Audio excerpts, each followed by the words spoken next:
ಮಾತುಗಳು ಅಂತಂದರೆ ಏನಾಗಿದೆ ಈಗ ನೋಡಿ, ನಾನು ಉದಾಹರಣೆಗೆ ಈಗ ಅವ್ರವ್ರು ಯಾರ್ಯಾರ್ದೋ ದುಡ್ಡು ಇಸ್ಕೊಂಡಿರ್ಬೋದು, ಕೊಟ್ಟಿರ್ಬೋದು, ಬಿಟ್ಟಿರ್ಬೋದು, ಗೊತ್ತಿಲ್ಲ ನನಗೆ. ಓಕೆ, ನಾನು ತಗೊಂಡಿದ್ದೆ, ಕೊಟ್ಟೆ, ಸಿನಿಮಾ ಮಾಡಲಿಲ್ಲ, 2 ಇಯರ್ಸು 3 ಇಯರ್ಸು ಸಿನಿಮಾ ಮಾಡಲಿಲ್ಲ, ಬರಲಿಲ್ಲ.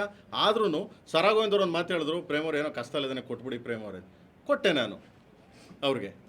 ಓಕೆ, ಊಟ ಮಾಡೋದು ಕೊಡಬೇಕಾ, ಕರೆಂಟ್ ಬಿಲ್ ಕಡೋಕ್ಕೆ ಕೊಡಬೇಕಾ ಅವ್ರುಗಳಿಗೆ? ಆಯಿತಾ, ಬಂದು ಒಂದು ಸರಿ ಬಂದ್ಬಿಟ್ಟು ಎಲ್ಲರೂ ಬಂದು ಇಲ್ಲಿ ಕುಂತ್ಕೊಂಡು ಇದು ಮಾಡಿದ್ರು, ಪ್ರಾಬ್ಲಮ್ ಕ್ಲಿಯರ್ ಆಯಿತು ಅಂದ್ಕೊಂಡು ಹೋದರೆ ಮತ್ತೆ ಪ್ರಾಬ್ಲಮ್ ಶುರುವಾಯಿತು ಅನ್ನೋದಕ್ಕೆ ಇದೇ ನಿಮ್ಮ ಕ್ವಶನ್ನು. ಅಂದರೆ ಯಾರೂ ಸ್ಟ್ರಾಂಗ್ ಇಲ್ಲ. ಇದೇ ಅಂಬರೀಷ್ ಅಣ್ಣ ಇದ್ದಿದ್ರೆ, ಇದೇ ಬಂದ್ಬಿಟ್ಟು ಅಮ್ಮ ಇದ್ದಿದ್ರೆ, ಯಾರಾದ್ರೂ ಕರೆದು ಬೈತಿದ್ರಾ, ಮಾತಾಡ್ತಿದ್ರಾ, ಯಾರಾದರೂ ಹೇಳ್ತಿದ್ರಾ, ಬೆಳ್ ಮಾಡಿ ತೋರಿಸ್ತಿದ್ರಾ, ಲವ್ ಬರ್ರ ಇಲ್ಲಿ ಯಾಕ್ರೋ ನಮ್ಮ ಮನೆ ಮರ್ಯಾದೆ ಇಟ್ಕೊಂಡು? ಯಾಕೆಂದರೆ ಮನೆ ಅಂತೀವಲ್ವ, ನಮ್ಮ ಮನೆ ಅಂತೀವಿ. ಚಿತ್ರರಂಗ ಒಂದು ಮನೆ, ಇದು ಫಿಲಿಮ್ ಚೇಂಬರು ಒಂದು ನಮಗೆ ತಾಯಿ ಸ್ಥಾನದಲ್ಲಿರೋದು ಇದು ಅಂತ ಹೇಳ್ತೀವಲ್ಲ. ಸೊ ಕೇಳ್ಬೋದಲ್ವಾ, ಮಾತಾಡ್ಬೋದಲ್ವಾ? ಯಾಕೆ ಕೇಳಲಿಲ್ಲ ಅವರು?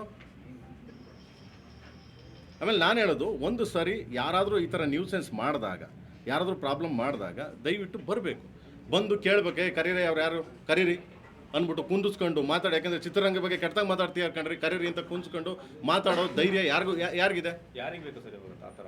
ಯಾರು ಮಾಡ್ಬೇಕು ಸರ್? ಮಾಡ್ಬೇಕು, ಈಗ ಚೇಂಬರ್ ಮಾಡ್ಬೇಕೀಗ. ಅಮ್ಮ ಕೂತಿಯಾರೆ, ಜಯಮಾಲ ಅಮ್ಮ ಕೂತಿಯಾರೆ, ಈಗ ಚೇಂಬರ್ ಮಾಡ್ಬೇಕು, ಫಿಲ್ಮ್ ಚೇಂಬರ್ ಮಾಡ್ಬೇಕೀಗ. ಅಲ್ಲ ಸರ್, ನಿಮ್ದೆಲ್ಲ ಒಗ್ಗಟ್ಟು ಇದೆಯಾ ಸರ್?